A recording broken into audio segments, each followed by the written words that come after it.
சமீப காலமா பார்த்தீங்கன்னா, பெண்கள் சூசைட் பண்றது அதிகமா இருக்கு. மீடியா இதெல்லாம் இருக்கிறனால அதிகமா தெரியுது. காலங்காலமா இது நடந்துகிட்டே தான் இருக்கு. அது வந்து இப்ப இருக்கிற ஜெனரேஷன் காலமா தெரியுது. சூசைட் தான் எண்ட் ஆஃப் லைஃபா? எதா இருந்தாலும், பெண்களா இருந்தாலும் சரி, ஆண்களா இருந்தாலும் சரி, தற்கொலை தான் ஒரு முடிவுன்னு நெனச்சுட்டு போறாங்க. ஆனா அவங்க மனநிலை எப்படி இருக்கும்? அவங்களுக்குள்ள எந்த மாதிரி கடைசி நிமிஷம் எப்படி நடக்கும்? இது மோட்டிவேஷன் சம்மந்தமா நம்ம வீடியோ பண்ணியிருந்தாலும், அவங்களுக்கும் இருக்கணும். அந்த மாதிரி பீப்பிளுக்கெல்லாம் நெறைய சேரணுன்றதுக்காண்டி தான் இந்த வீடியோ நான் பண்றேன். மோட்டிவேஷனுக்குள்ள ஒரு மாற்றம், அவங்களுக்குள்ள ஏதாவது சேஞ்சஸ் ஆகணும்.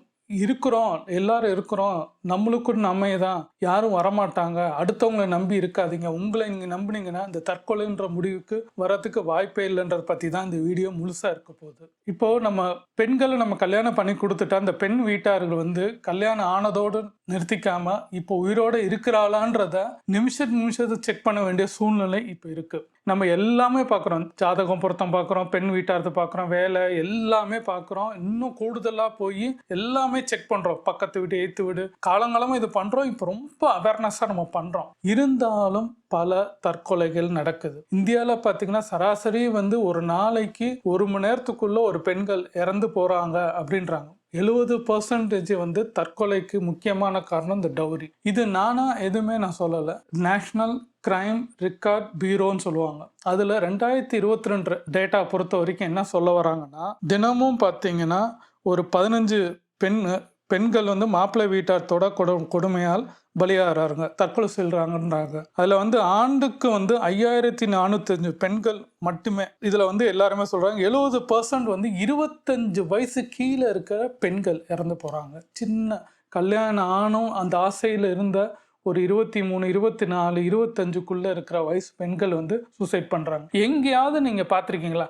ஆண்கள் டவுரினால செத்து போயிருக்கிறாங்க, ஆண்கள் தீக்குளிச்சு செத்து போயிருக்கிறாங்க, ஆண்கள் அவங்க மாமியாரால சாகடிக்கப்பட்டவர் எங்கேயாவது கேஸ் ஃபைலா இருக்கா? உடனே நீங்க சொல்லலாம், ஆண்களும் இதுல இந்த காலத்துல பாதிக்கிறாங்க. உண்மைதான், அது இருக்கலாம், நான் இல்லைன்னு சொல்லல. அந்த கேட்டகரி பீப்புளுக்கு ரொம்ப பாவம். நான் அது அவங்கள பத்தி நான் பேச வரல. சில ஆண்களும் பெண்களால ஆறாங்க. ஆனா மோஸ்ட் ஆஃப் வந்து பெண்கள் பாதிக்கப்படுறது ஆண்களால தான். ஏன் ஆண்களால அப்படின்றன? ஏன் அவங்க அம்மாவா, அவங்க மாமியாரா, மாமனாரா, மித்தவங்களால இருக்கலாம்.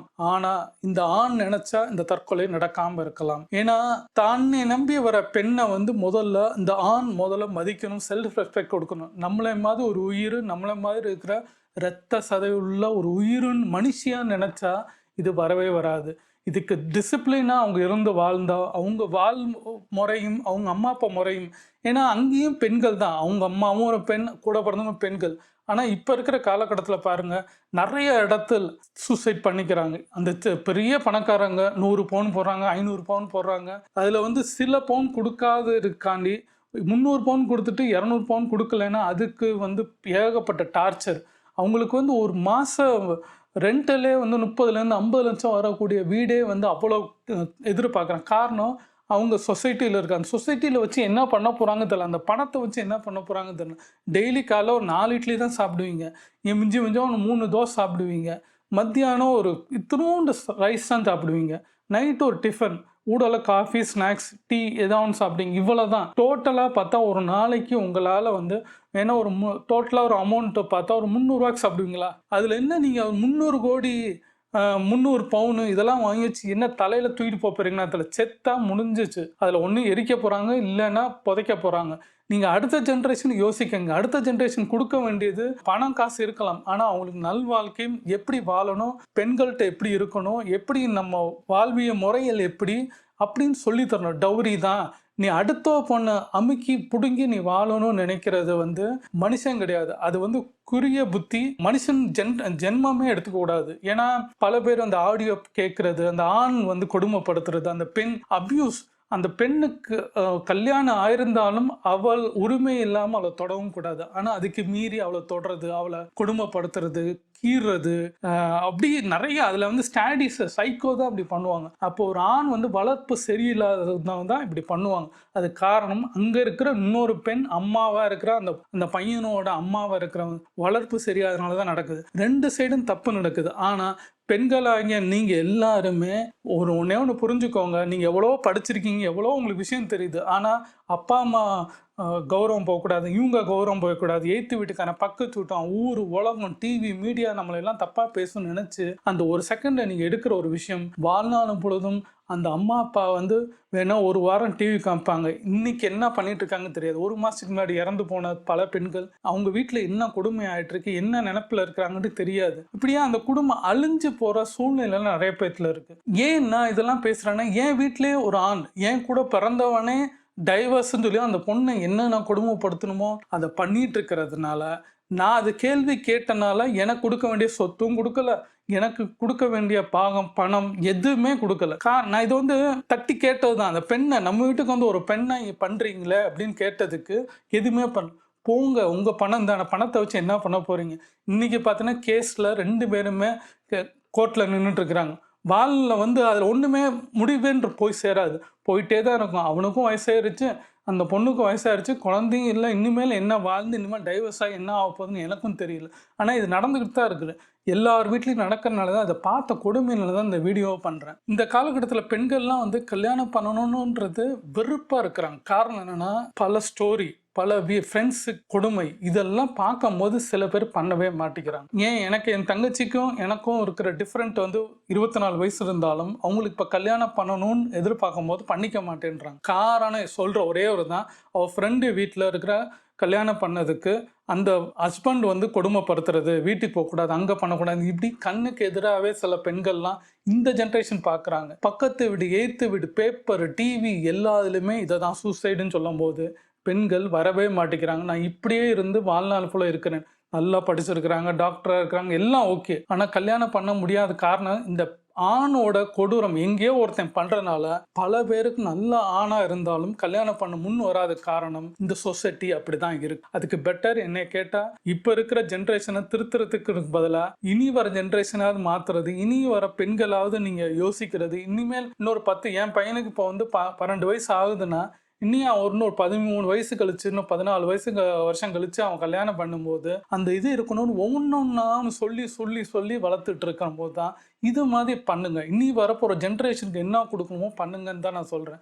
சைக்காலஜியாகவும் மைண்ட் செட்டாகவும் சொசைட்டியை பற்றியும் ஒரு பெண்ணை வந்து போதை பொருளாகவும் பெண்ணை கொடுமைப்படுத்துறதும் அந்த ஸ்டாட்டிஸ் புத்தி இல்லாமல் இருக்கிறதுக்கு ஒரு ஆண் பிள்ளைக்கு சொல்லி கொடுக்க வேண்டியது பேரண்ட்ஸ் நம்மளுக்கு இருக்கு. பெண்களை கொடுமைப்படுத்துறதுல தான் அவன் நிம்மதி அடைவான், அந்த செக்ஷுவல் இதுக்கு பண்ணி தான் இது வாழ்றதுக்கு அந்த அம்மாவும் அப்பாவும் துணை போறது வந்து இருக்குல்ல கிரிமினல் குற்றம். இதுக்கு வந்து ஒன்று நீங்கள் அந்த மாதிரி என்ன மாதிரில இருக்கலாம், அப்பா அம்மா அந்த இதை வந்து பையனுக்கு சொல்லி கொடுக்கலாம். இல்லை பையன் உங்களை பார்த்து வாழ்ந்தனால அவன் அந்த வளர்ந்து வர பிஹேவியர்னால அவன் அந்த இதை கொண்டு போகலாம். சொசைட்டியில் நிறைய பார்த்து பட பேர் என்ன சொல்லுவாங்க, சொசைட்டியை பார்த்தா படம் எடுத்தாங்கன்னு. உண்மைதான், சொசைட்டியில் இந்த மாதிரி கொடூரமான சில ஜென்மங்கள் இருக்க தான் செய்யுது. அதுக்கு பெட்டர் நம்ம எப்படி வாழணும், என்ன செய்யணுன்றதை சொல்லி கொடுக்கணும். பணம் சம்பாதிக்கிறது படிப்புன்றதோட டிசிப்ளின் தான் ஃபர்ஸ்ட். டிசிப்ளின் ஒழுங்காக இருந்துச்சுன்னா படிப்பு ஒழுங்காக வரும், படிப்பு ஒழுங்காக இருந்துச்சுன்னா பணம், உங்களுக்கு பேரும் புகழும் வேலை எல்லாமே வரும். அந்த இது வந்துருச்சுன்னா கல்யாணம் ஆகும். அப்போ டிசிப்ளின் இருந்துச்சுன்னா கல்யாணம் பண்ணும்போது கரெக்டாக இருக்கும், அந்த எண்ணங்கள் கரெக்டாக இருக்கும். புகுத்தறுத்துறது அதுதான் மெயின் மோட்டோ பேரண்டாக நம்மளுக்கு. பெண்கள் பாதிப்புன்றது 1-2 இல்லை, டேட்டா அனலிஸ்ட்ல நான் சொல்லக்கூடியது என்னன்னா, இன்னைக்கு இருக்க காலகட்டத்தில் 1,70,000 பேருக்கு மேல வருஷத்துக்கு இறந்து போறாங்க. அதுல பாத்தீங்கன்னா பெண்கள் வந்து ஒரு 48% இருந்தாலும் அதுல டவுரி பர்சன்ட்ல இறந்து போறது மெயின் 70%. அந்த 70% 25 வயசு கீழே இருக்க பெண்கள், அந்த சின்ன பொண்ணுங்க தான் சூசைட் பண்ணிக்கிறாங்க. இதுல எல்லாருமே காசு பணம் படிச்சவங்க தான். இதுல படிக்காதவங்கன்றதோட படிச்சவங்க ஜாஸ்தி சூசைட் பண்றாங்க. காரணம் நம்ம அம்மா அப்பா வீட்டு சூழ்நிலை, நம்ம அம்மா அப்பாவோட அவங்க பேரு கௌரவம் கெட்டு போகக்கூடாது, அப்படி இப்படின்னு நினைச்சதுனால கொஞ்ச நாள் அட்ஜஸ்ட் பண்ணிக்கோ. தயவுசெய்து அந்த வார்த்தையை சொல்லாதீங்க. உங்க ஒரு பையனையும் ஒரு அந்த குடும்பத்தையும் தெரிஞ்சுக்கிறதுக்கு மினிமம் 1 வாரம் 10 நாள் அதில் அவங்களுக்கு ஏதாவது தப்பா நடக்குதுன்னா கூட்டு வச்சு சொல்லும் போது நேரடியா கொஞ்சம் நீங்க பெண் வீட்டாக்காரங்க இருந்தாலும் தைரியமா பாருங்க. இருந்தாலும் ஆண் அந்த மாப்பிள்ளையை பத்தி பேக்ரவுண்ட் ஃபுல் வெரிஃபிகேஷன் இப்ப இருக்கிற டைம்ல பண்ண பாருங்க. டோட்டலா பழகி அதுக்கப்புறம் நம்ம நினைக்கும் போது கல்யாணம் ஆனதுக்கு அப்புறம் பிரச்சனை வர்றதுக்கு முன்னாடி அது ஒரு அனலிஸ்ட் ஒரு அவசர ஆத்திரத்துல வயசாயிடுச்சுன்னு பண்றதோட கொஞ்சம் கூடுதல் டைம் எடுத்து பண்ண பாருங்க. அப்படி ஏதாவது ஒரு பெண் வந்து உங்க ஃபோன் பண்ணி அப்பா அம்மாட்ட சொன்னா பொறுத்துக்கோன்னு சொல்லவே சொல்லாதீங்க. வா உட்காந்து பேசுவோன்னு சொல்லி கூப்பிட்டீங்கன்னா தான் அந்த குடும்பத்துக்கு பயம் இருக்கும், அந்த பையனுக்கும் பயம் இருக்கும்னு. நீங்க வந்து குனிஞ்சு போனீங்கன்னா அடிக்க தான் செய்வாங்க. மாப்பிள்ளை வீட்டுக்காரன் அடிப்பேன் அப்படின்ற சொல்றதோட நாங்களும் பேசுவோம் அப்படின்னு நீங்க நின்றுங்க. நின்னீங்கன்னா தான் பெண் வீட்டாருங்க நின்று பயப்படுறது போய் அவங்களும் பேசுவாங்கன்னு தெரிஞ்சாதான் அந்த ஆண்ல இருக்கிற வீட்டில் இருக்கிற அம்மா அப்பாவும் கொஞ்சம் அந்த பையனை கண்டிக்கிறதுக்கு வரும். சில விஷயங்கள அடித்தரத்திலே ஆரம்பத்திலே நம்ம இது பண்ணாதான் அந்த சேஞ்சஸ் வரும். எல்லாருமே இருக்க மாட்டாங்க. இதுல வந்து நீங்க அத்தனை பேர் கல்யாணம் ஆகுது, வருஷம் டெய்லி கல்யாணம் ஆக தான் செய்யுது. ஆனா அதுல வந்து சில பேர் சில ஆண்கள் பண்றாங்க. சில பேர் வெளியில இந்த மாதிரி கேசஸ்லாம் சூசைடு ஆயிருக்குன்றது ரெக்கார்ட் ஆனது வெளில வந்திருக்கு. அந்த NCBRBல சொல்றது வந்து வந்திருக்கு. அது ஆகாததெல்லாம் எத்தனோ இருக்கலாம். ஆனா இப்ப இருக்கிற இது வந்து பெண்களை வந்து சூசைட் அப்படின்றது பார்க்கும்போது மினிமம் அந்த கல்யாணம் ஆகிற பெண்கள் தான் பண்றாங்கன்றது கரெக்ட். எங்கேயும் பாருங்க, ஆண் இறந்து போயிருக்காரா, ஒரு ஆண் சூசைட் பண்ணியிருக்கிறாரா டவுரினால? எங்கேயுமே ரெக்கார்டு ஆன மாதிரி எனக்கு தெரிஞ்சு இல்லை. அப்படி இருந்துச்சுன்னா அந்த பெண் மேலதான் நம்ம சட்ட இது எடுக்கணும். ஆனா மோஸ்ட்லி நடக்கிறது ஒரு ஆணால தான் பெண் பாதிக்கப்படுறா. ஒரு ரியல் ஸ்டோரி. உதாரணமா 2023 உத்தரப்பிரதேசல 23 வயசு பெண் வந்து திருமணமான 6 மாசத்துக்கு தீ குளிக்கிறாங்க. அந்த பொண்ணு இறந்ததுக்கு அப்புறம் அவர் கடைசியா ஒரு குறிப்பு எழுதி வச்சிருக்கா. என்ன எழுதி வச்சிருக்காங்கன்னா, என் கணவன் என்னை ஒரு பொருளாக பார்க்கிறார், என் பெற்றோர் எவ்வளவு பணம் கொடுக்கிறார்கள் என்று மட்டுமே கேட்கிறார். இதுதான் மெயினா நடக்குது. இது ஒரு உதாரணமா தான் நான் சொல்றேன். உத்தரப்பிரதேசம் நடந்திருக்கு. மோஸ்ட்லி பாத்தீங்கன்னா டவுரி கேசஸ்ல இறந்து போறது வந்து அதிகமா இருக்கு பீகார், உத்தரப்பிரதேச இந்த நார்த் சைடு இருக்கு. தமிழ்நாடு இப்போ வந்துட்டு இருக்குன்றாங்க. இதுல டேட்டான்றது பார்த்தோன்னா இந்தியா ஃபுல்லா வந்து அதிகமா டவுரி வாங்குறது இந்தியா கல்ச்சர்ல இருந்தாலும் அது இறந்து போறது வந்து அதிகமான பெண்கள் அப்படின்றத குறிப்பு சொல்றாங்க. இது மாத்தணும்னு ரெக்கார்டு தான் நம்ம வந்துட்டு இருக்கு. இந்த ரெக்கார்டை நம்ம பார்த்து ஒன்றும் பண்ண போறது இல்லை. மனுஷன் மாறுச்சுன்னா ரெக்கார்டு ஆகவே ஆகாது. என்னை கேட்டா நீங்க ஒரு பெண் அப்படின்றது நீங்க ஒரு போராளி. நீங்க சர்வசாதமா இறந்து போறதுக்கு வாய்ப்பே இருக்கக்கூடாது. நீங்க போராட குணம் உள்ள பெண்கள் தான் ஜாஸ்தி. வலியை தாங்கக்கூடியதான் பெண்கள்னு சொல்லுவாங்க. அந்த கர்ப்பப்பையில இருந்து அந்த குழந்தைய சுகப்பிரசம் எடுக்கிறது, அந்த வலியை தாங்குறது ஆணால முடியாதுன்னு. அப்ப அந்த வலியெல்லாம் உங்களால தாங்க முடியாது. இந்த வலியை தாங்கி உங்களுக்கு பிடிக்கலையா, தற்கொலை பண்ணாதீங்க, வெளியில வாங்க. நீங்க படிச்சிருக்கிறீங்க, வேலை பாருங்க, சொசைட்டில நீங்க யாருன்னு ப்ரூவ் பண்ணுங்க. ஏன்னா ஆல்ரெடி நீங்க ப்ரூவ் பண்ணிட்டீங்க. சொசைட்டிக்கு சில விஷயங்கள்லாம் நீங்க ப்ரூவ் பண்ணுங்க. உங்களுக்கு கணவர் வந்து எவ்வளவு கொடுமைப்படுத்தலாம் நீங்க வாழ்ந்து காமிக்கும் போது தலை குனிறது அந்த ஆணா தான் இருக்கும் தவிர நீங்க கிடையாது. தயவு செய்து நீங்க வந்து தற்கொலைன்றது ஒரு முடிவு வந்து எடுக்காதீங்க. அப்படி இருக்குன்னா உங்களுக்கு வந்து நிறைய டோல் ஃப்ரீ நம்பர் இருக்கு. உங்களுக்கு வந்து கூப்பிடுறதுக்குன்னு வந்து நம்ம கவர்மெண்ட்டே நிறைய நம்பர்ஸ் கொடுத்துருக்காங்க. அதுக்கு கால் பண்ணி பேசுங்க, அந்த ஹெல்ப் கேளுங்க. அங்க இருக்கிறவங்க எல்லாம் பாத்தீங்கன்னா உங்களுக்கு யாருன்னே தெரியாது. நீங்க அப்பா அம்மா கிட்ட சொன்னா கஷ்டப்படுவாங்கன்றதோட அங்க இருக்கிற கால் பண்ணும்போது அங்க டாக்டரும் பேசுவாங்க, அங்க ஒரு போலீஸ் ஆஃபீஸரும் பேசுவாங்க, உங்க அப்பா அம்மா வயசுல இருக்கிறவங்களும் பேசுவாங்க, அம்மா மேல இருக்கவங்க பேசுவாங்க. அவங்ககிட்ட சொல்லும் போது உங்க இதை காது கொடுத்து கேட்பாங்க. அதுக்கு என்ன சொல்யூஷன் சொல்லுவாங்க, என்ன மாதிரி எடுக்கலாம், உங்களுக்கு வந்து சட்டப்படி என்ன பண்ணலாம் உங்ககிட்ட வந்து நிற்பம் போது நீங்க அதை புடிச்சுக்கிட்டு உங்க வாழ்க்கையை நீங்க பாருங்க. படிப்புன்றதான் முடிச்சுக்கிட்டா அந்த கதை வந்து அன்னையோட முடிஞ்ச மாதிரி இருக்கும். அவன் ஜாலியா ஜெயிலுக்கு போவான், திருப்பி ஜாமீன் வாங்குவான், திருப்பி வருவான், இன்னொரு கல்யாணம் பண்ணுவான், இன்னொரு பொண்ணு வாழ்க்கையை வீணாக்குவான். இதே பொழப்பாதான் பல ஆண்கள் இருப்பாங்க. அதுக்கு பதிலாக நம்ம வந்து ஒரு கேஸை கொடுத்து, ஒரு கிரிமினல் கேஸோ என்னவோ கொடுத்து அவங்க மேல இது பண்ணும் போதுதான் ஒவ்வொரு ஆணும் பயப்படக்கூடியது. ஒரு தண்டனை, பெரிய தண்டனை வரணும். இந்த டவுரி கேஸ்ல வந்து இனி வந்து நினைச்சா அப்படின்னு இல்லாம சட்டங்கள் ஸ்ட்ராங் ஆகணும். ஒரு பெண்ணை பண்ணாய் அந்த ஒரு பயம் வரணும். ஒரு வெளிநாட்டுல சொல்லக்கூடிய சில சட்டத்திட்டங்கள்லாம் கேட்டாலும் பயப்படுறோம்ல, ஒரு சவுதியில நடக்கிறது, அங்க நடக்கிறது, அது மாதிரி சட்டத்திட்டங்கள் நம்ம டீம் ஸ்ட்ராங்கா பயப்படக்கூடிய ஒரு சட்டமா ஒரு ஏற்றினாதான் இந்த ஆண் ஜென்மங்குள்ள இந்த மாதிரி குறுகிய புத்தி உள்ள இந்த சாடிஸ்ல இருக்கிறவங்க எல்லாம் பயப்பட ஆரம்பிப்பாங்க. இதுக்கு தேவை நீங்க ஸ்ட்ராங்கா இருக்கணும். என்னோட ஒரே ஒரு சஜஷன் லாஸ்டா, ஒரு பெண்ணு நீங்க தற்கொலை பண்ண உங்களுக்கு 1000 வழி இருக்கும். அந்த இது பணம் கஷ்டம் எல்லாமே இருக்கலாம், ஒரு ஹஸ்பண்ட்னால எல்லாம் இருக்கலாம். ஆனா என்னை கேட்டா உங்க மனசை நீங்க சந்தோஷமா வச்சுக்கோங்க. நீங்க முதல்ல சந்தோஷமா இருங்க. நீங்க யாருன்றத உங்களுக்கு முதல்ல புரிஞ்சுக்கோங்க. உங்ககிட்ட என்னென்ன திறமை இருக்குன்னு பாருங்க. உங்களுக்குள்ள இருக்கிற அத்தனையும் ஒரு ஆண்கிட்ட இருக்காது. அவன் பண்றான்னா அவனுக்குள்ள ஒரு தாழ்வு மனப்பான்மை. நீங்க வந்து இருக்கிற போல்ட்னஸ் அவனால எதிர்கொள்ளவே முடியாது. இது உங்க அழகும் சரி, அழகுன்றது கொஞ்ச நாள் தான். ஒரு ஆணுக்கோ ஒரு பெண்ணுக்கோ அது அவ்வளவுதான். ஆனா ஒரு சர்டன் டைமுக்குள்ள வந்து உள் மனதுக்குள்ள இருக்கிற அழகு, உள் மனதுக்குள்ள இருக்கிற அந்த பார்வை, நம்ம வெளி பார்வையோட உள் மனதுலேருந்து பார்க்குற ஒரு பார்வை, ஒரு பெண்ணை, ஒரு ஆணை ஒரு பெண் பார்க்குற விதம், இதுதான் வந்து என்றென்றும் ஒரு 80 வயசானாலும் உங்களுக்கு 20 வயசுல இருந்த லவ் அப்போ வரும்னு சொல்லுவாங்க. அப்போ அந்த ஆசை வந்து இருக்கணும்னா, அந்த உள்நோற்றத்தோட சில விஷயங்கள அணுக பாருங்க. அத வந்து உங்க பிள்ளைகளுக்கும் சொல்ல பாருங்க. பெண்ணா இருக்க நீங்க வந்து உங்களைய வந்து நீங்க மாற்றம் பாருங்க. உங்களை மாத்தி உங்களை ஸ்ட்ராங்கா நீங்க காமிச்சு, உங்களுக்குள்ள செல்ஃப் ரெஸ்பெக்ட் இருக்கிறதும், உங்க படிப்புக்கு இருக்கிறதும், நீங்க குனிஞ்சு போகாம, நான் இப்படிதான் இருப்பேன் நீங்க ஸ்ட்ராங்கா பேசும்போது, அந்த வீட்ல இருக்கிற ஒரு பயமும், அந்த இருக்கிறவங்களுக்கு சொசைட்டில இருக்கிறவங்களுக்கும் பார்க்கறதுக்கு அந்த கம்பீரத்த குடுக்கறத பாருங்க. இல்லையா வேற ஏதாவது படிங்க, வேற ஏதாவது விஷயத்துக்கு போங்க. இப்படி யோசிக்கிறத விட்டுட்டு, அவனுக்கு பயந்து நீங்க சூசைட் பண்ணாதீங்க. எந்த ஆணும் சூசைட் பண்ண மாட்டான். ஒரு கல்யாணம் ஆனதுக்காண்டி வந்து டவுரி இதானா அவன் சூசைட்லாம் பண்ண மாட்டான். கம்பீரமா நடந்து போயிட்டு தான் இருப்பான். அவனுக்கே தப்பு பண்ணவனே கம்பீரமா நடக்கிறானா, தப்பே பண்ணாத நீங்க ஏன் தலை குனிஞ்சு சூசைட் பண்ணிக்கிறீங்கன்னு தான், தற்கொலை பண்ணிக்கிறீங்கன்னு தான் என்னோட கேள்வி. அந்த வீட்டை உங்க அம்மா அப்பாவோட வலிய பாருங்க. உங்க கூட பிறந்தவங்க வலிய பாருங்க. சில பேர் நல்ல சொசைட்டில இன்னொரு 2வது கல்யாணம் பண்ணிக்க கூடாதுன்னு நினைக்கலாம். ஆனா 2வது கல்யாணம் பண்ணும் சில ஆண்கள் நல்ல ஆண்கள் இருப்பாங்க. இப்ப அதை எடுத்துட்டு போனவங்க எல்லாம் இதுக்கு முன்னாடி ஜெனரேஷன்லாம் வந்து அப்படிதான் இருந்திருக்கு. 2 கல்யாணம் பண்ண கல்யாணம் இந்த மாதிரி பிரச்சனை வந்து டைவர்ஸ் பண்ணிட்டு 2வது கல்யாணம் பண்ணிட்டு நல்ல குழந்தைய இது பண்ணி அவங்க வாழ்ந்து நல்லாவும் இருந்திருக்காங்க. இதெல்லாம் இருந்திருக்கு ஸ்டோரி. அதெல்லாம் நமக்கு தெரிஞ்ச விஷயமா இருந்தாலும் ஒரு கல்யாணம் நம்ம வீட்டில் ஒரு எவ்வளவோ இருந்தாலும் அந்த ஒரு தைரியத்தை கொடுத்துக்க பாருங்க. ஒரு நீங்கள் வந்து ஆண் பிள்ளைக்கு தைரியம் கொடுக்குறீங்களோ இல்லையோ, பெண் பிள்ளைக்கு தைரியமாக கொடுங்க. ஒரு நம்ம வீட்டில் இருக்க எல்லா குழந்தைங்களுக்கும் தைரியம் கொடுத்து வளங்க. அவங்களுக்கு வந்து இந்த மாதிரி சுச்சுவேஷன் பின்னாடி வந்தாலும் அதை எப்படி எதிர்கொள்ளணும்னு சொல்லி கொடுங்க. அதை வந்து பார்த்து பயப்படாம நாங்கள் இருக்கிறோம் வா, சொசைட்டி வந்து இப்படி தான் சொல்லணும், நீ ஏதாவது பொறுத்துக்கோ பொறுத்துலாம் போகக்கூடாது. நேரடியாக எந்திரிச்சு வந்து நடந்துடணும். நம்ம நடந்தால் தான் சொசைட்டியும் உங்கள் பின்னாடி நடக்கும். ஏன்னா இந்த சொசைட்டி இப்படி வளர்ந்துருச்சு. சொசைட்டி இப்படியே நீ பொறுத்துக்கோன்னு சொல்லுது. நீங்கள் எழுந்திரிச்சு நடந்தால் இனி வரும் சொசைட்டியும் எந்திரிச்சு நடக்கும். அதனால் தயவுசெய்து பெண்கள் எனக்கு வந்து ரொம்ப வலிக்குது. ஏன்னா எப்போ பார்த்தாலும் ஒரு 2 மாதத்துக்கு ஒரு 3 மாதத்துக்கு பெரிய கேஸ் ஒருத்தர் டிவியில் காமிக்கிறாங்க. ஆனால் தினமும் ஒரு பெண் 1 மணி நேரத்துக்கு ஒரு தடவை இறந்து போகிறான்றாங்க. அப்போ இப்போ நான் இவ்வளோ நேரம் வீடியோ பண்ணுறேன். இந்த 1 மணி நேரத்துக்கு முன்னாடி ஒரு பெண் இறந்து தான் போயிருக்கிறா. அதுவும் டவுரியில் இறந்து போயிருக்கிறான்ற போது ரொம்ப கஷ்டமாக இருக்குது.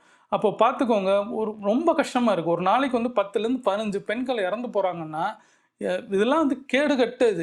இந்த மாதிரி சொசைட்டிக்குள்ள நம்ம இருக்கிறோம்னு நினைக்கும் போது அவ்வளோ வருத்தமாக இருக்குது. ஊர் உலகமே அவ்வளோ விஷயங்கள் இருக்கும்போது கல்யாணன்றது ஒரு பெரிய விஷயம் தான். ஆனால் அது ஒரு பார்ட் ஆஃப் லைஃப். அது தவிர உங்கள் லைஃப் வேறு விஷயங்கள்லாம் இருக்குது. அதை நோக்கி போங்க. உங்கள் சொசைட்டியை வந்து நீங்கள் வந்து இப்போ மாற்ற முடியாது. நீங்கள் மாறிக்கோங்க. சொசைட்டி நினச்சி பயப்படாதீங்க. சொசைட்டி நினச்சி நீங்கள் பயந்தீங்கன்னா உங்கள் வாழ்க்கையை நீங்கள் இந்த மாதிரி தான் பண்ணுவீங்க. நான் வாழ்கிறேன், 2 நாள் பேசுவாங்க, 3 நாள் பேசுவாங்க, 4வது நாள் மறந்துட்டு அவனுக்கு பிரச்சனை, வேலை போயிடுவான். சரிங்களா? நீங்கள் வேறு வேலையை பார்க்கலாம், உங்கள் லைஃப்பை மாற்றலாம், நீங்கள் வேறு கல்யாணம் கூட பண்ணலாம், இல்லை நீங்கள் வேறு சுச்சுவேஷன்ஸ்க்கு வேறு லெவலுக்கு நீங்கள் வரலாம். அதை உங்களை யார் கொடுமைப்படுத்தினாங்களோ, யார் உங்கள் ஹஸ்பண்ட் இருந்தாங்களோ, டைவர்ஸ் பண்ணீங்களோ, அவங்க பார்த்து பொறாமப்படுற அளவுக்கு நீங்கள் வாழணும்னு தான் என்னோட வேண்டுகோள். ஒரு ஆணாக இருந்து சொல்கிறேன், ஒரு பெண்ணு குடும்பம் நடத்துறது ஒரு ஆண் வந்து பண்ணுறான்னா அந்த மாதிரி அந்த ஜென்மம் இருக்கிறதுக்கு அந்த ஜென்மம் தற்கொலை பண்ணிக்கலாம். ஏன்னா ஒரு பெண்ணை கொடுமைப்படுத்தி அந்த டவுரி பணத்தை வாங்குறதும், அந்த சாடிஸாக செக்ஷுவல் இது பண்ணுற ஒரு ஆண் இருக்கவே இருக்கக்கூடாது. அவனுக்கு சட்டங்கள் ஸ்ட்ராங்காக கொடுத்து தூக்கு தண்டனை கொடுக்கணும் தான் என்னோட வேண்டுகோள். ஏன்னா இது இப்படி இந்த மாதிரி கேசஸ் தொடர்ந்து ஒரு 10லேருந்து 20 கேஸ் கொடுத்துட்டா தான் ஹேங் ஓவர் கொடுக்கறது வந்து இப்போ சட்டத்தில் இல்லைன்னு சொல்லுவாங்க. ஒருத்தவங்களுக்கு வந்து தண்டனை வந்து வாழ்நாள் ஃபுல்லும் ஜெயிலில் இருக்கணுன்றாங்க. ஆனால் அப்படி கொடுக்காம கடுமையான தண்டனைன்றது இருந்தே தரணும். அதை பார்த்து பயப்படணும். ஒரு கேஸில் 2 கேஸ் சீக்கிரமாக பண்ணிடணும். இந்த மாதிரி இப்போ நடந்துட்டு இருந்த கடந்த இந்த 1 வருஷமா நடந்துகிட்டு இருக்க கேசஸ் எல்லாத்தையும் உடனே தண்டனை கொடுத்து அவங்களுக்கு கொடுக்கணும். இதை பார்த்தாலே தெரியுது அவன் கொடுமைப்படுத்திருக்கான். அவனுக்கு தண்டனை கொடுத்தா மாத்திரம்தான் சொசைட்டி பார்த்து பயப்படும். அந்த ஆண் பிள்ளை இருக்கிற அம்மா அப்பாவும் அவங்களும் பயப்பட ஆரம்பிப்பாங்க. இனி வர ஜென்ரேஷனும் அந்த எண்ணம் இருக்கவே இருக்காது. டவுரின்ற ஒரு வார்த்தை இருக்காது. குறையணுன்ற இப்போதான் குறைஞ்சிக்கிட்டு வருது. எல்லாருமே மாற்றம் மாறுது. ஆனால் ஆறத்துக்கு இன்னொரு ஜென்ரேஷன் வர வேண்டியது இருக்குது. அது வரைக்கும் இப்போ இருக்கிற ஜென்ரேஷன் தயவுசெய்து உங்களை மாற்றிக்கோங்க. சூசைடுன்றது பண்ணாதீங்க. அப்படி என்ன இருந்துச்சுன்னா டோல் ஃப்ரீ நம்பர் கால் பண்ணுங்கள். கஸ்டமர் கேர் நிறைய நம்பர்ஸ் இருக்குது. கால் பண்ணிங்களா உங்களை சேஞ்சஸ் பண்ணுறது வாய்ப்பு இருக்குது. அந்த ஒரு செகண்டை நீங்கள் டேக் ஆஃப் பண்ணிட்டீங்கன்னா உங்களுக்கு நீங்கள் ஃப்ரெண்ட்ஸ்கிட்ட பேச வேண்டாம், அப்பா அம்மாட்ட பேச வேண்டாம், யார்ட்டையும் பேச வேண்டாம். அவங்ககிட்ட பேசுங்க. நிச்சயமாக அங்கே ஒரு சைக்காலஜியாகவும் ஒரு டாக்டராகவும் உங்களுக்கு பேசக்கூடிய நிறைய பேர் இருக்காங்க. நீங்கள் அதுலேருந்து விடுபட்டால் அந்த எண்ணம் வராது. அதுக்கப்புறம் வேறு ஏதாவது ஒரு சொல்யூஷன் கிடைக்கும். அதை நோக்கி பண்ணலாம். அவனே வாழ்கிறாங்க, ஒருத்தன் கம்பீரமாக டவுரி இது பண்ணுறான், நம்ம ஏங்க சூசைட் பண்ணணும்? வாழுவோங்க. வாழ வேண்டிய நிறைய விஷயம் இருக்கு, பார்க்க வேண்டியது நிறைய இருக்கு. வாழ்க்கைன்றது சின்னது, நிறைய நம்மளுக்கு லைஃப்ன்றது வேற வேற விஷயங்களுக்கு வேற வேற பார்ட் இருக்கு. அதை பார்ப்போம், இதெல்லாம் தூக்கி போடுவோம். நிச்சயமாக நீ வரும் ஜென்ரேஷன் மாறும்னு நம்பிக்கை இருக்கு. நீ இந்த ஜென்ரேஷன்ல இருந்து அடுத்த ஜென்ரேஷன் வரும்போது இது குறையும்ன்றது என்னோட நம்பிக்கை. எல்லாரும் இந்த மாற்றுவாங்க, குழந்தையோட எண்ணத்தை மாத்துவாங்க, உங்க மைண்ட் செட்டை மாத்துங்க, நீங்களும் மாறலாம். சூசைடுன்றது போகாதீங்க. உங்களுக்குன்னு எல்லாருமே நான் இருக்கிறேன், அண்ணனா நான் இருக்கிறேன். நிச்சயமாக நம்ம லைஃப்ல பார்க்க வேண்டியது நிறைய இருக்கு. எதையும் பண்ணாதீங்க, கான்ஃபிடண்டா இருங்க, பாசிட்டிவா இருங்க, நம்பிக்கையா இருங்க. நம்மளால முடியும். Thank you friends.